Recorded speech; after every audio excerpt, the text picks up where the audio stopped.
한 주간 잘 지내셨습니까? 예. 아마 지금은 기억하는 분들이 많지 않을 거라고 생각합니다. 존 로버트 우든이라는 전설적인 그런 농구 감독이 있었습니다. 바로 UCLA 농구팀의 감독이었습니다. 1948년부터 1975년까지 27년 동안, 무려 27년 동안 이 UCLA 농구팀을 맡았습니다. 이 UCLA 농구팀이 예전에는 3U팀이었습니다. 근데 그 3U팀이었던 UCLA 농구팀을 최고의 명문팀으로 만들어냈습니다. 특별히 1967년부터 1973년까지 7년 연속으로 UCLA가 대학 농구 대회에서 우승을 했습니다. 또한 이 기간 동안에 여러분 88경기 88번의 그런 경기를 한 번도 지지 않고 연승하는 그런 미국 역사에 길이 남는 그런 기록을 세운 감독입니다. NCCA 전미대학체육협회에서 올해의 감독에 선정하기를 총 6번이나 한 그런 전설적인 감독이었습니다. 한 번은 인터뷰에서 기자들이 이 존 우든 감독에게 물었습니다. 만년 3U팀이었던 이 UCLA를 어떻게 이렇게 놀라운 명문팀으로 그렇게 만들 수 있었습니까? 그 비결을 한번 이야기해 주십시오 하고 물었습니다. 그때 존 우든의 대답은 굉장히 간단했습니다. 이렇게 이야기했습니다. 저는 농구 선수들이 들어오면 제일 먼저 농구 신발끈을 묶는 방법부터 제대로 가르칩니다. 이렇게 이야기했습니다. 존 우든의 성공의 비결은 바로 기본기를 제대로 가르치는 것이었습니다. 여러분, 본질을 중요하게 여기는 사람은 기술부터 가르치지 않습니다. 자세부터, 기본기부터 가르칩니다. 사실 기본기가 제대로 되어 있지 않으면 성장할 수가 없습니다. 설사 성장처럼 보이는 반짝이는 그런 순간이 온다 하더라도 기본기가 없으면 너무나도 쉽게 허물어지고 맙니다. 여러분, 신앙생활도 마찬가지라는 것 아십니까? 건강한 성도가 되기 위해서는 기본기를 제대로 갖추어야 합니다. 간혹 어떤 특별한 신앙 체험을 해서 그 신앙이 크게 고치되는 그런 경우도 있습니다. 한두 번의 감동적인 그런 부흥 설교가 극적인 회심을 일으키는 그런 경우들도 있습니다. 하지만 신앙의 기본기를 제대로 갖추지 않으면 여러분, 성숙한 신앙 인격으로 다듬어질 수가 없습니다. 그리고 하나님의 영광을 위해서 온전히 쓰임받는 그런 인생이 되기도 힘이 듭니다. 그래서 저는 목회를 하면서 제가 늘 다짐하는 부분이 있습니다. 그게 무엇인가 하면 바로 기본기가 튼튼한 교회, 그리고 본질을 붙드는 교회, 그리고 본질을 가르치는 교회. 저는 제 나름대로 여기에 온 힘을 다 쏟으면서 지금까지 달려왔습니다. 아마 여러분 중에 그렇다면 이렇게 질문하는 분이 있을 것입니다. 목사님이 말씀하시는 신앙의 기본기, 그럼 목회의 본질은 그럼 어떤 것입니까? 예, 말씀을 통해서 계속 나누겠지만 여러분, 제 목회의 본질은 예수 그리스도이십니다. 예수를 알고 예수를 닮고 예수를 전하는 것, 이것이 제 목회의 본질입니다. 예수를 알고 예수를 닮고 예수를 전하는 것, 이것이 얼바인 사랑의 교회의 정체성이고 그리고 기본기입니다. 저는 저와 여러분 모두가 이 기본기를 제대로 갖춘 그런 건강한 성도, 건강한 교회가 되기를 우리 주님의 이름으로 축원합니다. 그래서 오늘 본문을 중심으로 기본기를 제대로 갖춘 성도가 되려면 우리에게 무엇이 필요한가 하는 것을 여러분과 함께 정리하려고 합니다. 바라기는 우리 모두가 형식과 껍데기라는 이런 신앙의 외형적인 그런 기술만 익히는 그런 사람들이 아니라 예수를 만나고 그래서 우리의 속 사람까지 완전히 변화되는 바로 신앙의 기본기가 튼튼한 그런 성도들이 다 되시기를 축원합니다. 자, 그렇다면 예수님을 만나서 우리의 속 사람까지 변화된 그런 기본기를 제대로 갖춘 그런 성도가 되려면 무엇이 우리에게 필요할까요?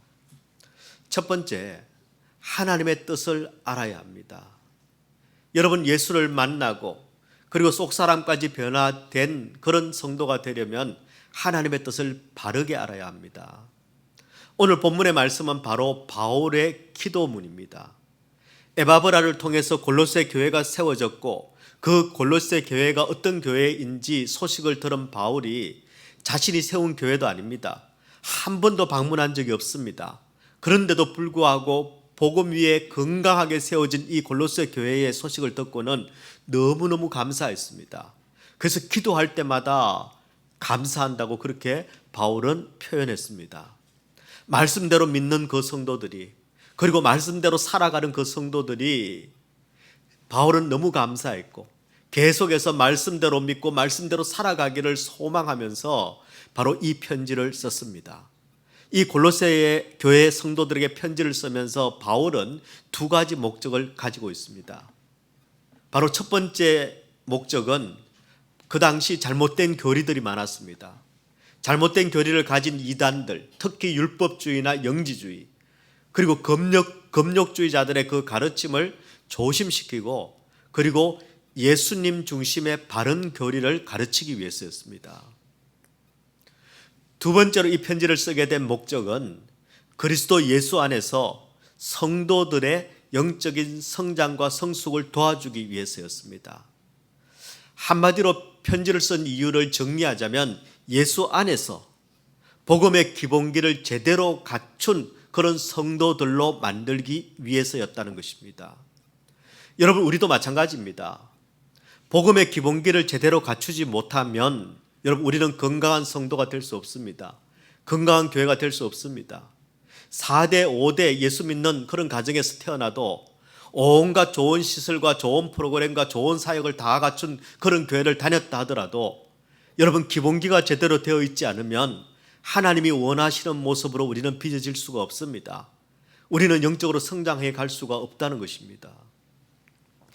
여러분, 그렇다면 어떻게 해야 신앙의 기본기를 제대로 갖춘 그리고 성숙해지는 건강한 그런 성도가 될 수 있을까요? 바울은 오늘 본문의 기도문을 통해서 세 가지를 기도하고 있습니다. 첫 번째는 9절 말씀인데요. 하나님의 뜻을 알게 해달라 기도합니다. 하나님의 뜻을 아는 것으로 채우게 하시고, 두 번째 기도는 10절입니다. 하나님을 아는 것에 자라게 하시고 하나님을 아는 것에 자라게 해달라고 그렇게 기도합니다. 사실 이 9절 말씀과 이 10절 말씀은 두 가지 기도문이지만 같은 의미의 기도입니다. 바로 하나님을 제대로, 하나님을 바르게 알게 해달라는 그런 기도입니다. 그리고 세 번째 기도는 바로 11절의 말씀입니다.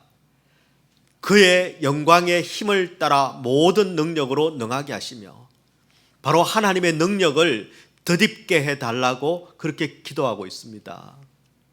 여러분, 바로 9절과 10절 하나님을 알게 해달라, 그리고 11절 바로 하나님의 능력을 덧입게 해달라, 이 두 가지를 오늘 여러분과 함께 나누려고 합니다.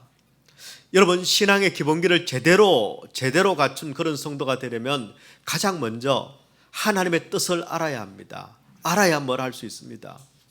여러분, 내가 생각하는 그런 신앙이 아니고, 내가 규정하는 그런 믿음이 아니고, 내가 좋아하고 내가 택하는 그런 방법이 아니고, 하나님이 무엇을 기뻐하시는가, 하나님이 무엇을 기대하고 바라시는가, 하나님은 구원받은 내가 어떤 모습으로 빚어지기를, 어떤 모습으로 자라나기를 원하고 계시는가, 하나님께서 자라기를 원하시는 것은 내 어떤 겉사람이고 내 어떤 속사람인지 거기에 대한 질문을 해야 된다는 것입니다. 그런 질문은 없고 매일 내 뜻이 이루어지기를 바라고 내 뜻만 이루어지기를 원하면서 신앙생활을 하고 있다면 여러분, 우리는 하나님이 원하시는 모습으로 빚어질 수가 없습니다. 하나님의 뜻을 모르면 우리는 성장할 수 없기 때문입니다. 그냥 변화 없이 매일 똑같은 패턴으로 그냥 내 소견에, 내 생각에 옳은 대로 그냥 그렇게 살아갈 수밖에 없습니다. 그래서 바울은 기도합니다. 하나님의 뜻을 알게 해달라는 이 기도를 그치지 않고 내가 하고 있다, 이렇게 말합니다.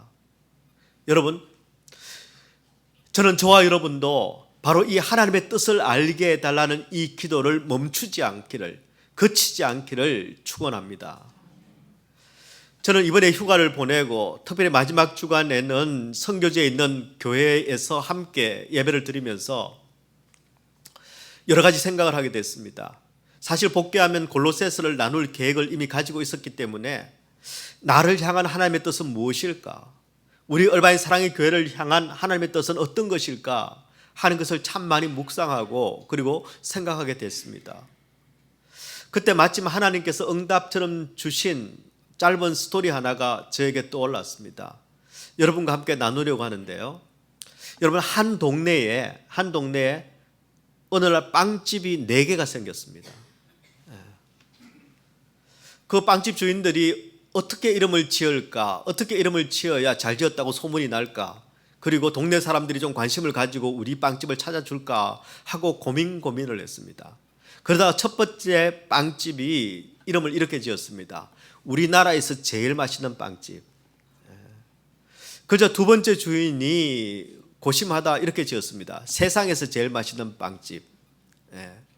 세 번째 주인이 고민이 됐습니다. 아니, 내가 하려고 했는데 얘들이 먼저 하네? 그리고는 고민하다가 드디어 이름을 정했습니다. 온 우주에서 제일 맛있는 빵집. 마지막 4번째 주인이 이제 고민이 깊어졌습니다. 어떤 이름을 지어도 우리나라에서 제일 맛있는 빵집, 세상에서 제일 맛있는 빵집, 온 우주에서 제일 맛있는 빵집을 이겨낼 수가 없습니다. 그래서 4번째 주인이 그냥 이름을 이렇게 지었습니다. 우리 동네에서 제일 맛있는 빵집. 어떻게 됐을까요? 우리 동네에서 제일 맛있는 빵집만 남고 나머지 3곳은 문을 닫았다고 합니다. 여러분, 하나님께서 저에게 원하시는 것은 세계 복음화를 완수하고 이민교회 부흥의 역사적 사명을 이루어가는 그런 여러분 유능한 목사가 되라는 것도, 그리고 남들이 알아주는 우리 목사님, 여러분의 자부심이 되고 자긍심이 되는 그런 스타 목사가 되라는 것도 아닙니다. 보시면 알겠지만 저는 스타성이 전혀 없습니다. 그리고 우리 하나님께서 우리 얼바인 사랑의 교회에 원하시는 것은 여러분 어떤 교회도 이룰 수 없는 그런 탁월한 사역을 하라는 것도, 그리고 이민교회 중에 최고의 교회가 되라는 것도 아닙니다. 여러분, 목사를 향한 하나님의 뜻, 그리고 성도인 여러분을 향한 하나님의 뜻은 예수 닮은 너를 보고 네 옆에 사람이 하나님이 누구신지를 보게 만들어라. 예수 닮은 너를 보고 네 옆에 있는 사람이 하나님을 믿게 만들라 하는 것이 바로 우리를 향한 하나님의 뜻입니다. 여러분, 우리 하나님께서는 한 번도 우리에게 어떤 성과물을 가져오라고 말씀하신 적이 없습니다. 언제나 하나님의 1차적인 관심은 내 속사람이었습니다. 내가 구원받은 자답게 사는 것이고 내가 예수 닮은 사람으로 변하는 것, 그것이 우리 하나님의 관심이셨습니다. 그런데 만약 지금 내가 예수를 믿은 지 10년이 지나고 20년이 지나고 평생을 예수를 믿었는데 내 속사람은 하나도 바뀌지 않고 어제나 오늘이나 10년 전이나 5년 전이나 내가 크게 달라진 게 없다라면은 여러분, 그 사람은 신앙생활을 한 것이 아니라 교회 생활의 기술을 배운 사람입니다. 복음의 기본기를 갖춘 사람이 아니라는 것입니다. 여러분, 교회 생활을 잘하는 사람, 사역을 잘하는 사람은 너무너무 많이 있습니다. 이는 성도들 중에서 어느 교회에 가서 컨설턴트를 할 수 있을 만큼 교회를 속된 말로 빠삭하게 아는 분들이 너무 많이 있습니다. 그러나 여러분, 그것은 교회 생활의 기술이지 신앙생활이 복음의 기본기가 아니라는 것을 아셔야 합니다. 여러분, 우리 하나님의 뜻은 그렇게 복잡하지 않습니다. 우리 하나님의 뜻은 그렇게 어렵고 숨겨진 게 아닙니다. 똑똑해야만 알아들을 수 있는 게 아닙니다. 왜냐하면 하나님께서는 그분을 우리에게 드러내기를 원하시는 분이십니다. 그분은 우리에게 말씀하십니다. 왜요? 그분을 알아주기를 원하시고 그분의 뜻을 우리가 이해하기를 원하시기 때문입니다. 여러분, 우리 모두를 향한 하나님의 뜻을 한마디로 말씀드리자면 우리 모두가 그리스도의 장성한 분량에까지 자라나는 것, 그것이 바로 하나님께서 원하시는 것입니다. 우리 하나님께서는 저와 여러분이 사역의 열매가 아니라 바로 성령의 열매, 인격의 열매를 맺기를 원하십니다. 뿐만 아니라 우리 하나님께서는 저와 여러분이 매일매일 기도와 말씀으로 하나님과 교통하고 하나님과 친해지는 그런 인생이 되기를 원하십니다. 저는 저와 여러분이 날마다 하나님의 뜻을 구하는 그런 성도가 되기를 축원합니다. 그냥 내 느낌, 내 생각, 내 감정, 내 경험, 그런 거짓 기준이 아니라 완전하신 우리 하나님의 뜻을 알아가는 바로 신앙의 기본기가 튼튼한 그런 성도가 다 되시기를 우리 주님의 이름으로 축원합니다. 두 번째입니다. 여러분, 예수님을 만나서 내 속사람이 변하고 그래서 기본기를 제대로 갖춘 그런 성도가 되려면 우리에게는 하나님의 능력이 필요합니다. 여러분, 지금 신앙의 기본기를 제대로 갖추자 하는 주제로 여러분과 말씀을 나누고 있습니다. 바울의 기도문을 중심으로 두 가지를 살펴보고 있지요. 첫 번째가 하나님의 뜻을 제대로 알아야 한다는 것이었습니다. 이번에 두 번째는 조금 더 구체적으로 우리가 신앙의 기본기를 갖추기 위해서 실질적으로 우리가 무엇을 해야 되는지를 여러분과 함께 정리하려고 합니다. 마치 농구 선수들에게 운동화 끈을 제대로 매는 것, 그것이 농구 선수의 기본이듯이 예수를 믿는 성도들에게 운동화 끈을 제대로 묶는 것처럼 신앙의 기본기는 과연 무엇인가 하는 것입니다. 여러분, 잘 들으셔야 합니다. 신앙의 기본기, 신앙의 기본 중에 기본은 바로 예배와 기도와 말씀입니다. 예상하셨죠? 여러분, 만약 예배와 기도와 말씀이라는 이 운동화의 끈이 제대로 매여 있지 않으면 우리는 신앙의 경주를 제대로 달릴 수가 없습니다. 뿐만 아니라 영적 전쟁에서 우리가 승리하기도 힘이 듭니다. 여러분, 예배 소홀히 여기시면 안 됩니다. 기도와 말씀을 게을리하시면 안 됩니다. 여러분은 지금 이 신앙의 기본기가 제대로 되어 있습니까? 하나님의 임재를 경험하는 살아있는 예배를 여러분 드리고 있습니까? 내 인생을 향한 하나님의 뜻이 무엇인지를 매일 말씀을 통해서 여러분은 확인하고 있으십니까? 매일 기도를 통해서 여러분은 하나님과 교통하고 교제하고 있으십니까? 여러분, 이 기본기를 제대로 갖추는 것이 신앙생활의 출발입니다. 다 알지요? 예배, 기도, 말씀, 여러분 압니다. 하나님의 뜻대로 살기를 우리 모두는 바랍니다. 모두 원합니다. 거기에 하나 더 해야 됩니다.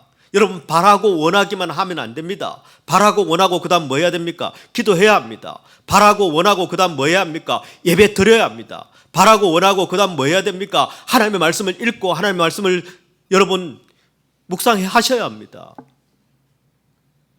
여러분, 우리 얼마인 사랑의 교회는 훈련을 강조합니다.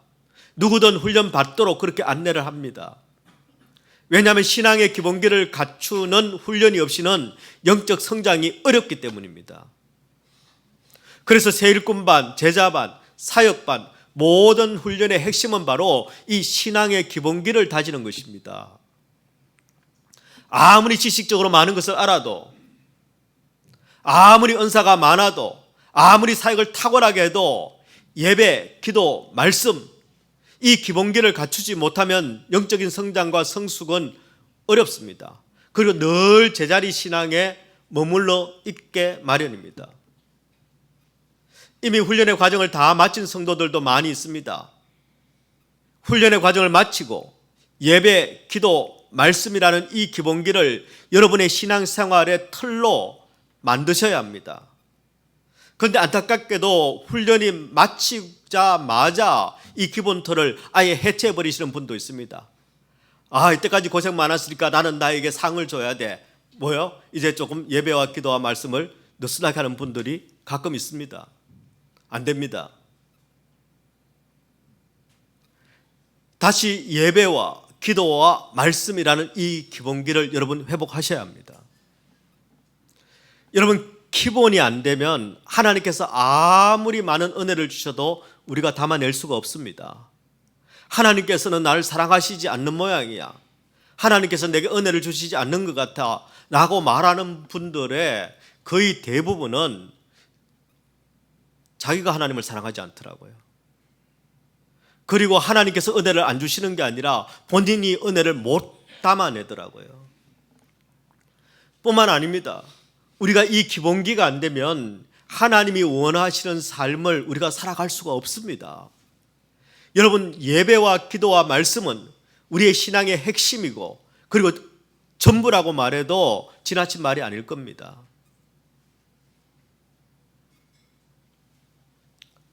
그런데 우리 모두는 이 예배가 중요한 것을 알고 이 기도가 중요한 것을 알고 말씀이 중요한 것을 다 아는데도 불구하고 그런데 이걸 하기가 그렇게 힘이 듭니다.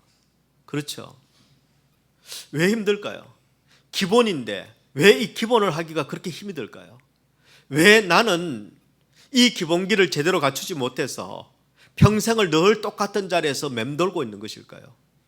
그것은 바로 인간의 죄성 때문입니다.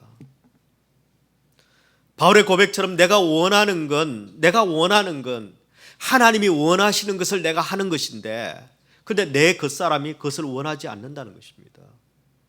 무엇 때문입니까? 하나님의 뜻을 거스르려고 하는 그런 영적인 저항이 우리 가운데 있다는 것입니다. 그 영적인 저항이 바로 죄성입니다.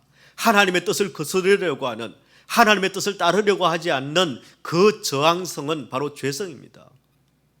그래서 여러분, 예배와 기도와 말씀이라는 이 신앙의 기본기를 제대로 갖추려면 이 죄성을 이길 수 있는 능력이 내게 있어야 됩니다. 이 죄성을 이길 수 있는 하나님의 능력이 내게 부어져야 합니다. 그게 오늘 말씀 11절입니다. 여러분, 골로새서 1장 11절 말씀에 보면은 그의 영광의 힘을 따라 모든 능력으로 능하게 하시며, 그의 영광의 힘을 따라 모든 능력으로 능하게 하시며, 여러분, 여기 나오는 이 영광의 힘을 대부분의 영어 성경은 His glorious might, His glorious power 이렇게 번역했습니다. 이 능력은 여러분, 인간의 능력을 초월한 하나님의 능력입니다. 성령의 능력을 의미하는 것이죠. 이 하나님의 능력이 부어질 때 우리는 죄성을 이길 수 있고 그리고 능력 있게 살게 된다는 것입니다. 우리의 힘으로는, 우리의 지식으로는 우리 가운데에 있는 뿌리 깊게 박혀있는 이 죄성을 이길 만한 능력이 우리 가운데는 없다는 것입니다. 이 죄성을 이길 수 있는 능력이 있으면 애당초 죄를 짓지 않았겠죠.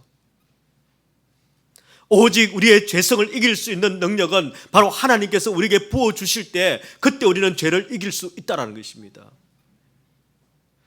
여러분, 그런데 여기에 나오는 이 능하게 하시며, 바로 하나님의 능력으로, 성령의 능력으로 우리를 능하게 하신다라는 이 말씀을 원어로 보면은 헬라어에는 디나모 메노이라는 현재형을 쓰고 있습니다. 무슨 뜻인가 하면 우리는, 하나님의 자녀들은, 성도들은 하나님의 능력을 어느 한순간 빡세게, 어느 특정한 순간 빡세게 받는다고 되는 게 아니라는 것입니다. 현재형을 쓰고 있다는 것은 우리가 지속적으로 끊이지 않고 계속해서 어제도 오늘도 내일도 바로 그 하나님의 능력을 받아야 하는 존재가 바로 우리라는 것을 말씀하고 있습니다. 왜 그렇습니까? 그것은 바로 우리가 가진 힘과 능력은 한계가 있기 때문입니다. 우리가 가진 능력으로는 우리가 죄성을 이길 수 없습니다. 우리가 가진 능력으로는 하나님의 뜻대로 살아갈 수가 없습니다. 그래서 우리는 매일 하나님의 능력을 구해야 합니다. 성령의 능력을 구해야 합니다. 하나님의 능력이 없이는 신앙의 기본기도 제대로 갖출 수 없습니다. 뿐만 아니라 우리 일상의 삶도 승리하며 살 수 없기 때문입니다. 우리는 하나님의 능력이 필요한 사람들입니다. 그 중에서 제일 중요한 능력이 뭔지 아십니까? 숨 쉬는 능력입니다. 여러분, 숨 쉬는 게 쉬워 보이지요? 여러분, 호흡하는 게 쉽지 않습니다. 저는 밤에 잘 때 CPAP이라는 장치를 이용해서 숨을 쉽니다. 여러분, 내가 그냥 자가 호흡할 수 있는 것, 내가 숨 쉬고 호흡하고 지금 말할 수 있는 것, 이거 여러분 하나님께서 주신 은혜이고 능력입니다. 지금 내가 부족하지만 연약하지만 몸은 아프고 도저히 해낼 수 없는 일이지만 그럼에도 불구하고 꾸역꾸역 살아내는 것, 이것도 하나님께서 주신 능력이 은혜입니다. 여러분, 성도들 가운데는 연약한 몸을 가지고 더 나아가서는 그 몸속에 병을 가지고 있는데도 불구하고 여러분 소망을 가지고 살아가는 사람, 견뎌내는 사람 있습니다. 그건 내 힘이 아니라 하나님께서 주시는 능력으로 하루하루를 살아가는 겁니다. 여러분, 이 땅의 삶은 여러분이 주장하시는 것처럼 고단한 삶입니다. 여러분, 힘든 삶입니다. 정말 견디기 어렵고 오래 참기 어렵고 너무나도 힘든 이 땅의 삶, 매일매일 탄식하며 울 수밖에 없는 고단한 현실 가운데서 살아갑니다. 그래서 많은 사람들은 이 고단함 때문에, 이 현실 때문에 감사와 기쁨을 잃어버리고 절망 속에서 방황하며 원망하며 살아가는 성도들이 많이 있습니다. 안 됩니다. 현실이 고단하기 때문에, 현실이 어렵기 때문에, 현실이 탄식할 수밖에 없기 때문에 우리에게 필요한 것은 바로 His glorious might, His glorious power, 바로 위대한 하나님의 능력과 성령의 그 능력이 모든 상황, 모든 문제, 울 수밖에 없는 고단한 현실 가운데 우리를 넉넉히 그 문제를 뛰어넘고 승리하게 만드는 그런 힘이 되어야만 합니다. 저는 우리 얼바인 사랑의 교회 모든 성도들이 이 하나님의 능력을 덧입기를 소원합니다. 그래서 그 능력으로 승리하기를 우리 주님의 이름으로 축원합니다. 아울러서 여러분, 바로 그 전지전능하신 그 하나님의 능력은 내 속사람을 깨끗게 하십니다. 내 속사람을 변화시키십니다. 그것뿐만 아니라 우리의 그 사람을 새롭게 하시고 그리고 강건하게 하십니다.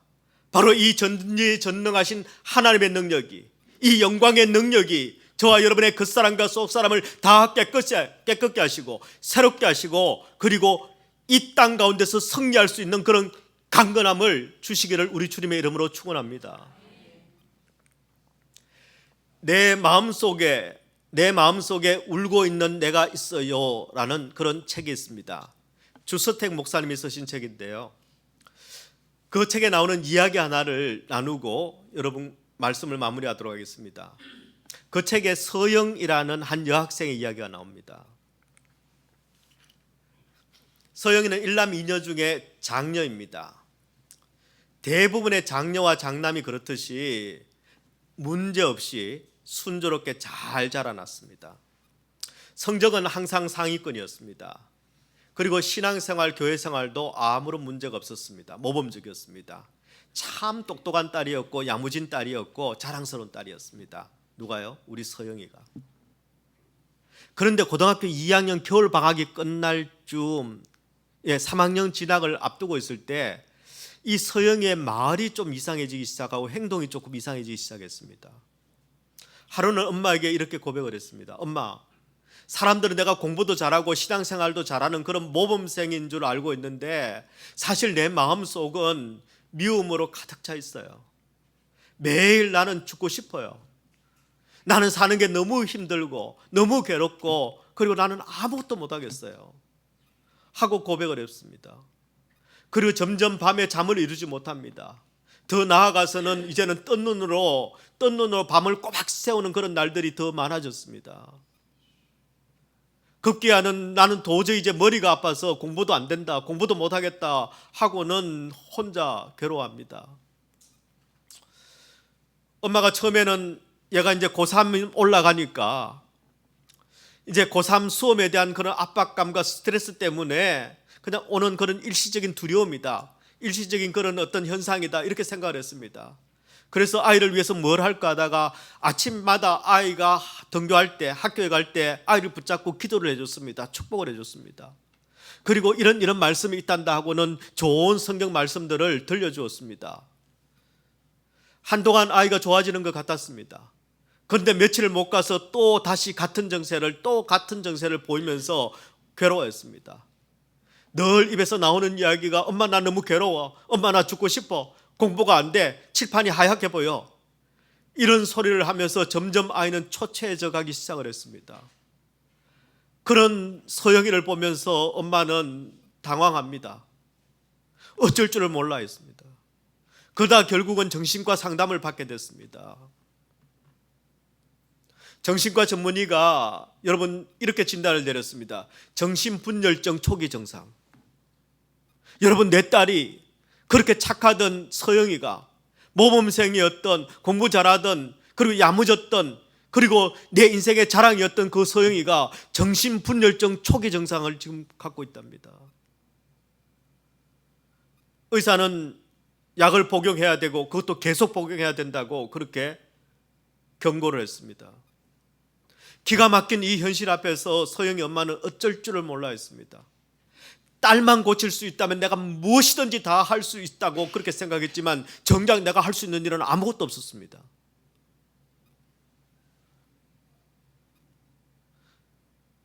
그러던 어느 날 이런 생각이 떠올랐습니다. 이 문제는 내가 해결할 수 있는 문제가 아니다. 이 문제는 내가 도저히 해결할 수 있는 문제가 아니다. 그리고는 남편과 상의하기 시작을 했습니다. 그리고는 이렇게 결정을 했습니다. 내가 서영이 방에서 서영이와 같이 지내며 하나님 앞에 매어 달려야 되겠다. 그래서 서영이 방에 엄마가 함께 서영이와 지내기 시작했습니다. 그 방에서 날마다 하나님께 매어 달리면서 기도하기 시작했습니다. 그것 말고는 엄마가 딸을 위해서 해줄 수 있는 게 아무것도 없었습니다.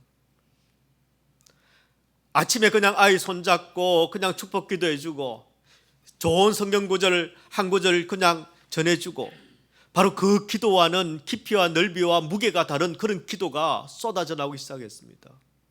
하나님, 우리 아이를, 우리 서영이를 고쳐주십시오. 하나님, 어떻게 우리 아이가, 우리 딸이 이렇게 정신분열 증세가 있단 말입니까? 하나님, 어떻게 해야 우리 서영이가 회복될 수 있겠습니까? 하나님, 어떻게 우리 가정에 이런 일이 생겼습니까? 매일매일 하나님께 물었습니다. 또 물었습니다. 또 물었습니다. 우리 하나님께서 날마다 부르짖는 이 서영이 엄마와 서영이의 기도 가운데 응답하셨습니다. 마음에 이런 응답이 들어왔습니다. 서영이가 문제인 줄 알았는데 엄마인 내 속에 너무나 많은 죄악들이 있구나 하는 것을 깨닫게 되었습니다. 서영이는 내게는 공부보다 내 인생에 더 중요한 것이 있다라는 사실을 깨닫게 됐습니다. 결국 서영이와 서영이 엄마는 바로 기도를 통해서 진짜 예수님을 만나게 됐습니다. 그리고 하나님의 능력으로 성령의 터치로 그 병든 속사람이 깨끗이 치유되는 그런 경험을 하게 됐습니다. 이후에 서영이는 하나님과의 만남을 통해서 회복되기 시작합니다.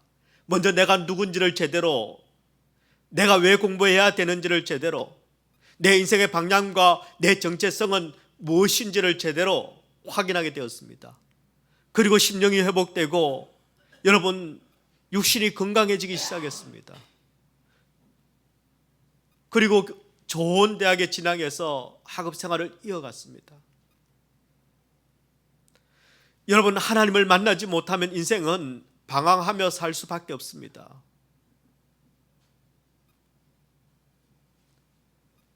내 힘으로 여러분 내 인생을 승리할 수 없습니다.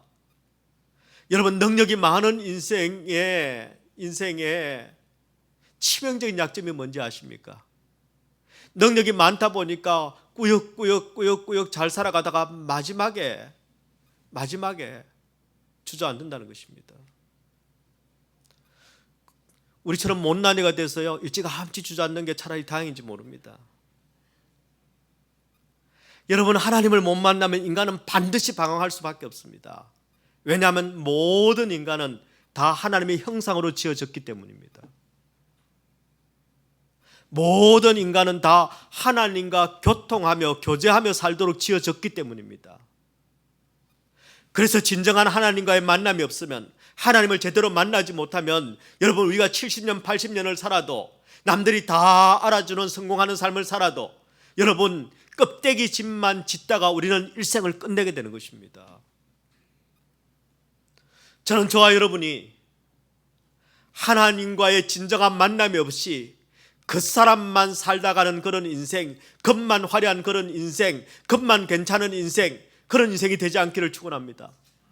날마다 우리 하나님을 만나고 그분과 교통함으로 말미암아 하나님이 원하시는 모습, 하나님이 바라시는 그 속사람이 우리 안에 지어져 가는, 그래서 진짜 교회, 진짜 성도들이 다 되시기를 축원합니다.